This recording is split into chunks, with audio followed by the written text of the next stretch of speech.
નમસ્કાર. મારું નામ સાગર રાજકુમાર જાદવ છે અને હું વ્યવસાય એક વકીલ છું, એડવોકેટ. હવે આપ બધાને એક આશ્ચર્યની વાત થતી હશે કે આજ સુધી એવું ક્યારેય બન્યું નથી કે આપણા સ્કૂલમાં આપણા ટીચર્સ, શિક્ષકો સિવાય બીજા કોઈ વ્યક્તિએ આપણાને વાર્તાલાપ કર્યો હોય કે એવો કોઈ પ્રસંગ બન્યો હોય. આજનો દિવસ અને આ ક્ષણ બહુ ખાસ છે. તેનું કારણ એ છે કે મને પણ એક મોકો મળ્યો છે, ઓપોર્ચ્યુનિટી છે કે જેના થકી હું ધોરણ 1 થી ધોરણ 12 એટલે કે સ્ટાન્ડર્ડ 1 ટુ સ્ટાન્ડર્ડ 12 ના દરેક વિદ્યાર્થીને જોડે વાતચીત કરી શકું છું, વાર્તાલાપ કરી શકું છું. તેઓને હું આ માધ્યમથી મારા વિચાર, આઈડિયાઝ શેર કરી શકું છું. તે લોકોના બાબતે, તે લોકોના જોડે જે ઇન્ટરેક્શન કર્યું તેના મુજબ હું કહી શકીશ કે અત્યારનું જે બાળકો, ટીનેજર્સ અને કિડ્સ છે તે બધા જ નું થિંકિંગ એક અલગ ટાઈપનું છે. અલગ ટાઈપનું કહીએ તો કેવી રીતનું? ફોર એન એક્ઝામ્પલ, જો આપણે વાત કરીએ આજથી 20 યર્સ પહેલાં જે કોઈ બાળકો સ્કૂલમાં હતા એ લોકોનું થોટ પ્રોસેસ, જે વિચારસરણી એ તદ્દન જુદી હતી, અલગ હતી. અત્યારે વેલ એડવાન્સ્ડ ટેકનોલોજી તથા સરાઉન્ડિંગનો જે પ્રભાવ છે બાળકો પર, તેના કારણે ગ્રાસ્પિંગ પાવર વિદ્યાર્થીઓનો ઘણો વધી ગયો છે અને તેઓ અવનવી બાબતો શીખવા માટે સજ્જ હોય છે. પહેલાંનું વાતાવરણ એવું હતું કે ઉંમરના પડાવ પર જાણકારી મળે, પણ અત્યારે બધું હાથ વગું હોવાથી બાળકોને દરેક જાણકારી અને માહિતી હોય છે. પણ જે આપણે વારંવાર જોતા આવ્યા છે કે ક્યારેક એવું બને છે કે અમુક વિષયો સ્કૂલમાં ભણાવવામાં નથી આવતા. જેવી રીતના હું વાત કરું કે હું વ્યવસાયિક પ્રોફેશનલ તરીકે એડવોકેટ છું, વકીલ છું, તો સ્કૂલની અંદર ધોરણ 1 થી 12 ની અંદર કોઈ કાયદાનો વિશેષ રૂપે કોઈ સબ્જેક્ટ હોતો નથી. જ્યારે આપણે ઇન્ડિયા, ભારતની વાત કરીએ તો મને અત્યાર સુધી એવું સ્પેસિફિકલી જોવામાં નથી આવ્યું કે જેવી રીતના સાયન્સ, મેથ્સ ને અલગ વિષયો હોય છે, ઇંગ્લિશ વગેરે, તેવી રીતના લોનો પણ એક સબ્જેક્ટ હોવો જોઈએ મારા પ્રમાણે. હવે ચલો, અત્યારે જો સબ્જેક્ટ નથી તો એ વસ્તુ બાજુ પર મૂકીએ, પણ હવે આપણે અત્યારે ભેગા થયા જ છે તો એક સારી વાર્તાલાપ અને ઇન્ટરેક્શનથી આઈડિયાઝ એક્સચેન્જ કરવાનું એક હું હોપ રાખું છું. પહેલી વાત તો એ છે કે આપ અત્યારે શાંતિથી બેસીને સાંભળી શકો છો, ભણવા માટે આવી શકો છો. You have the right to education. હું અત્યારે આપ બધાની સાથે ઇન્ટરેક્શન કરી શકું છું. આ બધાની પાછળનું મૂળ કારણ શું છે? આ બધાની પાછળ આપણાને મળેલો ફ્રીડમ, ઇન્ડિપેન્ડન્સ એ બહુ મોટો રોલ ભજવે છે. આપણાને તો વારસામાં આઝાદી મળી છે, પરંતુ જો આપણે હાલ 2021ની વાત કરીએ તો આપણે અને આપણો દેશ આઝાદ થયે 75 વર્ષ થયા છે અને તે નિમિત્તે આપણો સમગ્ર ભારત દેશ અને ભારતવાસીઓ આઝાદી કા અમૃત મહોત્સવ કેમ્પેનની ઉજવણી કરીને જે ઇન્ડિપેન્ડન્ટ આપણે થયા છે એને એક સેલિબ્રેશન બનાવ્યું છે અને તેના અંતર્ગત ઘણા બધા પ્રોગ્રામ કરવામાં આવી રહ્યા છે અને તે પૈકી ઇન રિગાર્ડ ટુ ધેટ જે ન્યાયતંત્ર છે તેના દ્વારા પણ એક વિશિષ્ટ રૂપે અવેરનેસ કેમ્પેઇન શરૂ કરવામાં આવ્યું છે કે આપણે જ્યારે વાત કરીએ ન્યાયની તો આપણા ધ્યાનમાં શું આવે? આપણા ધ્યાનમાં અમુક બાબતો આવે, જેમ કે પહેલી કે નામદાર કોર્ટ આવે, બીજી કે વકીલ સાહેબ આવે, જજ સાહેબ આવે, પોલીસ અધિકારી શ્રી આવે, બરાબર છે, કાયદો આવે. પરંતુ આજ સુધી આપણે દરેક જગ્યાએ ટીવી જોયું, સિરિયલ જોઈ, પિક્ચર જોયું, newspaper, print media, electronic media, બધી જ જગ્યાએ જોયું કે ન્યાય મેળવવા માટે વ્યક્તિએ સામેથી કોર્ટ પાસે જવું. આ કદાચ પહેલો એવો પ્રસંગ હશે કે નામદાર સુપ્રીમ કોર્ટના ન્યાયમૂર્તિ શ્રી યુ લલિત સાહેબનું એક વિઝન હતું કે access two justice for all, એટલે ન્યાયતંત્ર બધા માટે છે, તો એ બધા સુધી પહોંચે. અને આ જે આઝાદી કા અમૃત મહોત્સવનું જે કેમ્પેઇન છે તેના અંતર્ગત પણ હવે ન્યાય બધા માટે છે, એ તો આપ જાણો છો, પણ ન્યાયતંત્ર અને કોર્ટ હવે આપ સુધી પહોંચી રહી છે. હવે આપનો વારો છે કે આપણે માહિતગાર થવું અને આપણા અધિકારોનું ક્લેમ કરવું, બરાબર છે.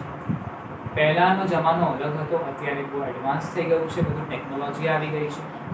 અને તે જ બાબતે હું તમને જણાવીશ કે કાયદો કેમ જરૂરી છે. પહેલો પ્રશ્ન આવે કે કાયદો શું છે? કાયદો એટલે કે લો એ શું છે? ફર્સ્ટ કે કોઈ પણ જગ્યાએ, જેવી રીતના આપણે વાત કરી લઈએ ઇન્ડિયાની, તો ઇન્ડિયામાં પણ વિવિધ રાજ્યો આવેલા છે, સ્ટેટ આવેલા છે, અને રાજ્યોમાં પણ વિવિધ ડિસ્ટ્રિક્ટ આવેલા છે. તો દરેક જગ્યાએ અલગ અલગ કાયદા હોય છે. જેવી રીતના આપણે ગુજરાતની વાત કરીએ તો આપણો રાજ્ય ડ્રાય સ્ટેટ એટલે દારૂબંધીનું રાજ્ય છે. બીજી બધી જગ્યાએ એની પરમિશન છે પણ આપણા રાજ્યમાં નથી. તો એક આ આપણો કાયદો છે. એટલે એક જે સમૂહ હોય છે, જે ગ્રુપ ઓફ પીપલ હોય છે, તેને ગવર્ન કરવા માટે, તેને રેગ્યુલેટ કરવા માટે, તેની રહેણી કરણીને ડિફાઇન કરવા માટે એક પ્રોપર વિશિષ્ટ પ્રકારનું નીતિ નિયમો બનાવવામાં આવેલા હોય છે. તેને કહેવાય છે કાયદો, તેને કહેવાય છે લો. તેના બે કારણ હોય છે. પહેલું તો એ કે દરેક વસ્તુ એક નીતિ નિયમ મુજબ અને વિશિષ્ટ પ્રકારે શિસ્તતાપૂર્વક ચાલવી જોઈએ. જેવી રીતના દાખલા તરીકે આપ સૌ વિદ્યાર્થીઓ સ્કૂલમાં એડમિશન લીધું છે. હવે એડમિશન લીધું છે, એડમિશન લીધા બાદની પ્રક્રિયા શું હોય છે કે તમારે સ્કૂલનું યુનિફોર્મ પહેરવું પડે છે. દેટ ઇઝ કમ્પલસરી, ફરજિયાત છે. તમારે સ્કૂલમાં જે સ્કૂલનો ટાઈમ નિયમિત હોય, જેમ કે 7 વાગ્યાનો ટાઈમ હોય તો તમારે 7 વાગે સ્કૂલમાં હાજર રહેવું પડે. જે 6 ક્લાસ હોય તો એ સમય દરમિયાન તમારે સ્કૂલમાં હાજર રહેવું પડે. તો આ બધા નીતિ નિયમો જે છે તેનું તમે પાલન કરો છો. એવી જ રીતના આપણા સમાજમાં, સોસાયટીમાં, આપણા ડિસ્ટ્રિક્ટમાં, રાજ્યમાં, દેશમાં દરેક જગ્યાએ કાયદો છે અને તેનું પાલન થવું જોઈએ.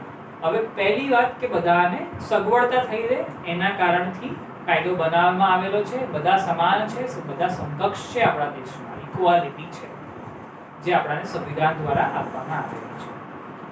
હવે આપણે બીજી વાત કરીએ કે જો કોઈ વ્યક્તિ તેનું પાલન નથી કરતું, શું? હવે જ્યારે કાયદો છે તો તેનું પાલન થવું જોઈએ, પણ જો કાયદાનું પાલન નથી કરવામાં આવી રહ્યું તો એ દંડને પાત્ર રહેશે. જેવી રીતના આપ સ્કૂલે સમયસર નથી પહોંચી રહ્યા તો આપની કમ્પ્લેન પેરેન્ટ્સને કરવામાં આવશે. આપની સામે દંડનાત્મક લાઈક જે કોઈ એક્શન હશે તે લેવામાં આવશે. Because you have to be discipline. તમે નાગરિક તરીકે, તમારે સિટીઝન તરીકે ડિસિપ્લિન રહેવાનું છે. તમને રાઇટ્સ છે, સામે તમારા ડ્યુટીઝ પણ છે. તેવી જ રીતના તમે સ્ટુડન્ટ છો, તમને ભણવાનો અધિકાર છે, પણ તેની જ સાથે તમારે જે સ્કૂલના નીતિ નિયમો છે, જે શિક્ષકોને માન આપવાનું છે, ડિસિપ્લિન જાળવવાની છે, એ બધું આપણે ફોલો કરવું પડશે. આ હવે આપણે જો કાયદાની વાત કરીએ તો શોર્ટમાં તમને એક જ લાઈનમાં જણાવીશ કે કાયદો બે પ્રકારનો હોય છે. પહેલી પ્રકાર જે આપણે વાત કરીએ તો એ હોય છે પ્રોસિજરલ લો, અને બીજો જે હોય છે એ હોય છે સબસ્ટેન્શિયલ. પ્રોસિજરલ લો એટલે શું હોય છે? પ્રોસિજરલ લો એટલે કે જે કાયદો જે છે, જે પણ પ્રકારનો છે, તો એની અંદર એ કાયદાને પ્રક્રિયા કેવી રીતના થશે, એ જો કોઈ ઓફેન્સ બને છે, ગુનો બને છે, તો એને લગતી કામગીરીનું પ્રોસિજર શું રહેશે, એ બધા કાયદા પ્રોસિજરલ લોમાં આવે છે. અને સબસ્ટેન્શિયલ એટલે કે જે સબસ્ટેન્શિએટ થઈ શકે, બરાબર, જે પ્રોસિજરલ નથી એને સબસ્ટેન્શિયલની કેટેગરીમાં લેવામાં આવે છે. ફોર એન એક્ઝામ્પલ, આપણે જો ક્રિમિનલ લોની વાત કરીએ, બરાબર, તો એની અંદર ઇન્ડિયન પિનલ કોડ એટલે ભારતીય દંડ સંહિતા, તેની અંદર ગુનાનો ઉલ્લેખ કરવામાં આવ્યો છે કે લૂંટ એટલે શું, ડકેતી એટલે શું, બરાબર, એનો ઉલ્લેખ કરવામાં આવ્યો છે. તેની અંદર કેટલી પનિશમેન્ટ આપવામાં આવશે તે કહેવામાં આવ્યું છે. પણ જો લૂંટનો કેસ હોય તો એ કેવી રીતના ચલાવવામાં આવે કે કેવી રીતના ચલાવવો જોઈએ, તો એ ક્રિમિનલ પ્રોસિજર કોડની અંદર આપવામાં આવ્યું છે. એ થઈ ગયો પ્રોસિજરલ લો. જે પિનલ ક્લોઝિસ છે એ થઈ ગયો સબસ્ટેન્શિયલ લો. તો આવી રીતના ક્લાસિફિકેશન. તદુપરાંત આની ઉપર હું તમને એક વાત કહીશ કે આપણા દેશની અંદર એક સેવા એવી જે છે એનું નામ છે કાનૂની સેવા. તે દરેક માટે છે. જો આપ આ દેશના નાગરિક છો તો આપને કાનૂની સેવા લેવાનો અધિકાર છે. હવે આપણે કાનૂની સેવાની જો વાત કરીએ છીએ તો એ કોના માટે છે? તો પહેલી વાત એ છે કાનૂની સેવા બાળકો આવે પહેલા તો દરેક બાળક માટે તે નિઃશુલ્ક છે, મફત છે, બરાબર છે.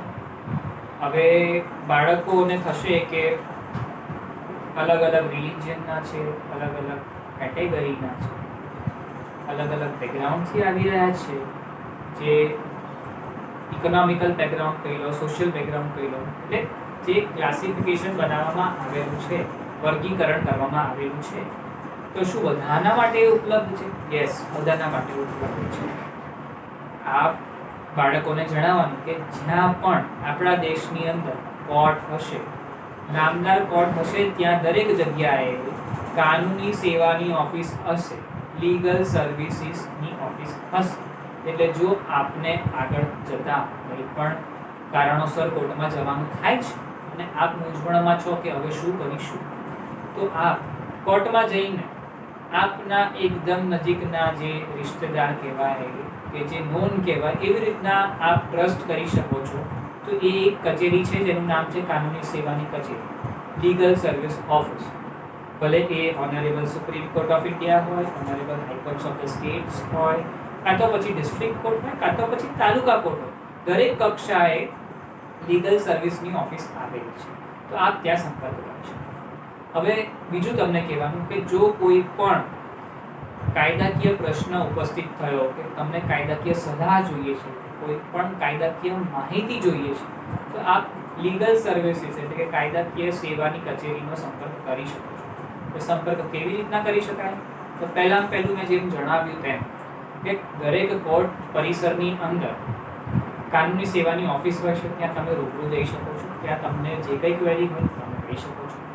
બીજું કે તમે જે કોઈ કોર્ટ પરિસર છે ત્યાં આગળ કાનૂની સેવાની કચેરી છે તેને તમે પત્ર દ્વારા માર્ગદર્શન મેળવી શકો છો, સલાહ સૂચન મેળવી શકો છો, કાયદાકીય સહાય માટે પણ લખી શકો છો. તેનાથી ઉપરાંત આપણે જો રૂબરૂ જવું પણ નથી, પત્ર પણ નથી લખવું, તો તેનું ફોન નંબર પણ છે, તો તેના પર તમે સંપર્ક કરી શકો છો. ફોન દ્વારા પણ આપની જે ફરિયાદ છે કે જે કોઈ ક્વેરી છે તેની નોંધણી કરાવી શકો છો. તેનાથી વિશેષ તમે આ પણ જો નથી કરી શકતા તો બધાના પાસે કાં તો પછી બધાના ઘરે સ્માર્ટફોન હશે જ, કાં તો આપણા સ્કૂલમાં ટીચર્સ પાસે તો સ્માર્ટફોન હશે જ. તો સ્માર્ટફોનની અંદર હવે એક એપ્લિકેશન છે, એનું નામ છે NALSA, નાલસા. હવે એ લીગલ એડની એપ્લિકેશન છે. તેના દ્વારા પણ તેના મારફતે પણ આપ લીગલ હેલ્પ માટે એપ્લિકેશન કરી શકો છો. એનો ફાયદો એક એ રહેશે કે જો આપ એપ દ્વારા એપ્લિકેશન કરો છો તો એની અંદર એક ટ્રેકિંગ આઈડી આપવામાં આવશે. જેવી રીતના બધા ટપાલ કરી હશે, પોસ્ટ કરી હશે, ના કરી હોય તો કરી જજો. તમને ઇન્ડિયન પોસ્ટ દ્વારા એક પાવતી આપવામાં આવે છે, એની અંદર એક ટ્રેકિંગ આઈડી હોય છે. તે જ પ્રમાણે જો આપ આ એપ્લિકેશન મારફતે જો એપ્લિકેશન કરો છો તો એક ટ્રેકિંગ આઈડી આવશે. તો એ ટ્રેકિંગ આઈડીથી તમે તમારી એપ્લિકેશન કેટલે પહોંચી છે અને શું કામગીરી થઈ છે તેની માહિતી મેળવી શકો છો. જો આપણે તેમ પણ નથી કરવું તો શું કરશો? તો આ એપની અંદર રિમાઇન્ડરનું ઓપ્શન આપેલું જ છે. તો એ એપ તમને સામેથી રિમાઇન્ડર આપશે કે તમારી અરજી આટલા સ્તરે પહોંચી છે ને આટલી કામગીરી થઈ છે. હવે જ્યારે કોર્ટની વાત આવે તો બધાને એવું જ લાગે કે કોર્ટમાં કેમ જવાનું? લડવા માટે જવાનું, વકીલ સાહેબ રોકવાના, કેસ લડવાનો, બરાબર. પણ આના માટે બધું શું જોઈએ? રિસોર્સિસ જોઈએ, રાઈટ. નોલેજ જોઈએ, ટાઈમ જોઈએ. તો આજનો જે જમાનો જે છે એ આપણું જ્યુડિશિયલ સિસ્ટમ છે એ પણ બહુ ડેવલપ્ડ થઈ ગયું છે. તો એની અંદર હવે વિશિષ્ટ પ્રકારના મિકેનિઝમ બનાવવામાં આવેલા છે. દાખલા તરીકે મીડિયેશન એટલે કે મધ્યસ્થીકરણ, પછી કહેવાય આર્બિટ્રેશન, પછી નેગોશિએશન, કન્સિલિએશન. આ બધા કોર્ટ પ્રક્રિયાના ઓલ્ટરનેટિવ છે. હવે મધ્યસ્થીકરણની વાત કરીએ તો મધ્યસ્થીકરણ એટલે મીડિયેશન માટે પણ આપ એપ મારફતે અરજી કરી શકો છો. આ શું છે એ હું તમને સંક્ષિપ્તમાં સમજાવી દઉં કે જ્યારે કોર્ટ કેસ ચાલે છે તો કોર્ટ કેસ ચાલવામાં લાંબો સમય જાય છે તેવું બધાને એક એવું મેન્ટાલિટી હોય છે. એનું કારણ એ છે કે તેની અંદર બધા બહુ પાસા હોય છે કે જે પ્રોફેશનલ તરીકે વ્યક્તિ સમજી શકે છે, પરંતુ એક લેમેન, એક સામાન્ય વ્યક્તિ એ સમજી શકતો નથી અને તેના કારણે એને એમ થાય છે કે ન્યાય મેળવવામાં વિલંબ થઈ રહ્યો છે. હકીકતમાં એવું હોતું નથી. એક પ્રક્રિયા છે, પરંતુ મધ્યસ્થીકરણ એક એવો ઓલ્ટરનેટિવ છે કે જેના અંદર તમે જો અરજી કરો છો અને જો તમારો પેટી ઇસ્યુ, સામાન્ય ઇસ્યુ છે, એવો કોઈ ઇસ્યુ નથી કે જે એટલો એલાબરેટ થવો જોઈએ અને મધ્યસ્થિતિ શાંતિથી એમિકેબલી એનું નિરાકરણ આવી શકે છે અને તમારા સંબંધો પણ આગળ જળવાય. બીકોઝ નાનકડો એવો મુદ્દો છે કે જે વર્ષોના વર્ષ લડવાની જરૂર નથી. તો એના માટે તમે મધ્યસ્થિતિ અરજી કરી શકો છો. સામે પક્ષકારને પણ બોલાવવામાં આવશે. લીગલ સર્વિસીસની ઓફિસની અંદર અધ્યક્ષ તરીકે નામદાર જજ સાહેબ હોય છે, તો તેઓ દ્વારા પણ કામગીરીના ભાગરૂપે બંને પક્ષકારોને બોલાવીને મીડિયેશનની પ્રોસિડિંગ કરવામાં આવશે અને જે કોઈ મુદ્દો છે તેનું નિરાકરણ લાવવામાં આવશે. આનાથી વિશેષ કે ઘણા એવા ગંભીર પ્રકારના ગુના હોય છે કે જેની અંદર સહાય આપવામાં આવતી હોય છે. એને કહેવાય છે વિક્ટિમ કમ્પેન્સેશન. તેના માટે અરજી કરવા માટે થઈને પણ જે કોઈ એપ્લિકન્ટ છે તેમણે સરકારી કચેરીએ જઈને અપ્લાય કરવું પડતું હતું, પરંતુ ત્યાં અધિકારીશ્રીઓને પણ ઘણા તેવા કામ હોય છે. તો પોસિબિલિટી એવી છે કે એમને કોઈક ઇન્ટરનલ મીટિંગ હોય કે બીજી કોઈ કામગીરીના ભાગરૂપે કંઈક જવું પડ્યું હોય કે અનઅવેલેબિલિટી હોય ફોર એક્ઝામ્પલ, તો તમારું કામ અટકી પડે છે. પરંતુ જો આ એપ મારફતે અરજી કરશો તો આપ એ પણ કરી શકશો કે વિક્ટિમ કમ્પેન્સેશન એટલે કે જે કાનૂની સહાય મેળવવા માટે હકદાર વ્યક્તિઓ છે કોઈ પણ કેસ, તો એ અરજી એપ મારફતે પણ કરી શકો છો. તો આ બધી બાબતો કાયદેસરની થઈ ગઈ કે તમારા લાભની બાબત છે. આનાથી વિશેષ આપણે સ્ત્રીઓની વાત કરીએ તો દરેક સ્ત્રીને પણ જાતિ કે પછી ઇકોનોમિકલ બેકગ્રાઉન્ડ કે પછી રિલિજન, આ બધા ક્લાસિફિકેશનથી ઉપરવટ થઈને દરેક સ્ત્રીને કાનૂની સલાહ અને સહાય અને કાનૂની સેવા આપણા દેશમાં નિઃશુલ્ક છે, મફત છે. હવે આપણે બધાને એવું હોય છે કે નિઃશુલ્ક એટલે થાય ને કે મફત છે, પણ આ બધાએ એ માઇન્ડસેટ બદલવાની જરૂર છે. મફત નાગરિકો માટે છે. નામદાર કોર્ટ દ્વારા નીતિ નિયમો અને ધોરણો મુજબ જે કોઈ પેનલ એડવોકેટ્સ હોય છે કે જે કાનૂની સેવા સત્તામંડળની અંદર કાર્યરત છે, વર્ક કરે છે, તેઓને એક ડિસ્ક્રાઇબ અને ડિફાઇન નોર્મ્સ પ્રમાણે ફીની ચૂકવણી કરવામાં આવે છે. એટલે તમને સેવા મફતમાં મળી રહી છે, નિઃશુલ્ક મળી રહી છે, તેની ચૂકવણી નામદાર કોર્ટ દ્વારા કરવામાં આવે છે જે કોઈ પેનલ એડવોકેટની નિમણૂક હતી તેમ. એનાથી વિશેષ કે પુરુષોને એવું થશે કે આપણા માટે શું, તો જે કોઈ કેટેગરીમાં બિલોંગ કરતા હોય એ લોકો માટે તો કાનૂની સેવા નિઃશુલ્કપણે અવેલેબલ છે જ, પરંતુ જે કોઈ જનરલ કેટેગરીમાં આવતા હોય તો તે લોકો માટે પણ કાનૂની સલાહ તો મફત છે જ અને તેની અંદર એક સીલિંગ લિમિટ છે. 1 લાખ સુધીની આવક મર્યાદા હોય તો એ લોકોને કાનૂની સેવા નિઃશુલ્ક મળે છે, પરંતુ કાનૂની સલાહ, સૂચન અને માહિતી તો પુરુષોને પણ કોઈ પણ જાતિ હોય, કોઈ પણ વર્ગ હોય, કોઈ પણ રિલિજન હોય, ગમે તેટલું સ્ટ્રોંગ ઇકોનોમિકલ બેકગ્રાઉન્ડ હોય, પણ કન્સલ્ટેશન, માહિતી, જાણકારી, ઇન્ફોર્મેશન, સલાહ આ બધું કાનૂની સેવાની કચેરીએ નિઃશુલ્કપણે મળે છે. તો આ બધી થઈ કાયદાની. હવે આપ સૌને આ બધું જે ડિટેલમાં આપણે વાત કરી એનાથી ઉપરાંત બેઝિક માહિતી શેર કરવા માગું છું કે આપ બધા સ્ટુડન્ટ્સ છો, મને પણ આશા છે, આપને પણ ઈચ્છા હશે કે આગળ જઈને આપણે લો એજ્યુકેશન પરસ્યુ કરીએ. તો જ્યારે હું મારી વાત કરું તો સ્કૂલની અંદર તો કાયદાનો વિષય હતો નહીં.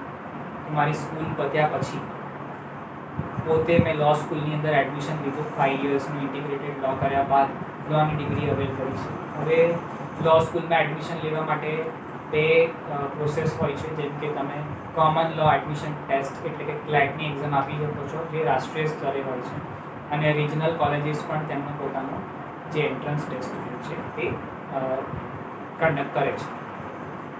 હવે બેચલર્સ કમ્પ્લીટ થયા બાદ મારે માસ્ટર્સ પરસ્યુ કરવું હતું, તો પછી મેં બિઝનેસ લોની અંદર માસ્ટર્સ પરસ્યુ કર્યું છે, અને તેના પછી સાયબર લોની અંદર એક્સપર્ટીઝ કરેલું છે. હવે જ્યારે આપણે વર્ક એક્સપિરિયન્સની વાત કરીએ તો મને પહેલેથી સારો એવો મોકો મળ્યો છે કે હું સેવાનું કામ બધા માટે કરી શકું, અને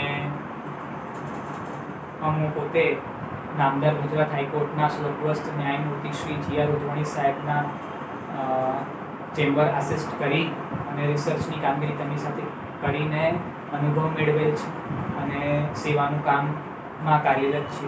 તેનાથી વિશેષ કે ગુજરાત સરકારના સલાહકાર તરીકે પણ અમોએ કામગીરી કરેલી છે. તેનાથી ઉપરાંત અમો પોતે લીગલ સેવિયર સંસ્થા ચલાવીએ છીએ, જેની અંદર લીગલ અવેરનેસ, સર્વિસીસ અને રિલેટેડ એક્ટિવિટીઝ પૂરા ભારત દેશની અંદર તથા વિદેશની અંદરથી પણ સ્ટુડન્ટ્સનું પાર્ટિસિપેશન હોય છે એવી કામગીરી કરીએ છીએ. અને આ આઉટરીચના કે જે આપને પહોંચી શકાય તેવી રીતના એક માધ્યમ છે. આવી બધી કામગીરી કરીને દરેક લોકો ઇન્વોલ્વ થાય. આપ બધા બાળકો છો એ પણ લો એજ્યુકેશન પરસ્યુ કરો, અને લો એજ્યુકેશન પરસ્યુ નથી કરતા તો પણ અવેરનેસ રાખો કે આપના અધિકાર શું છે, આપણે શું કરવું જોઈએ, શું ન કરવું જોઈએ, ટેકનોલોજીનો સારો ઉપયોગ કરો, એક લો અબાઇડિંગ સિટીઝન બનો, રિસ્પોન્સિબલ પર્સન બનો. આપ પોતાનું, આપના માતા પિતાનું, આપના ટીચર્સનું અને આપણા દેશનું નામ આગળ વધારો, એવી આશા સાથે હું આ સ્પીચ અને જે વાર્તાલાપ છે એને કન્ક્લુડ કરું છું. જય હિન્દ, જય ભારત.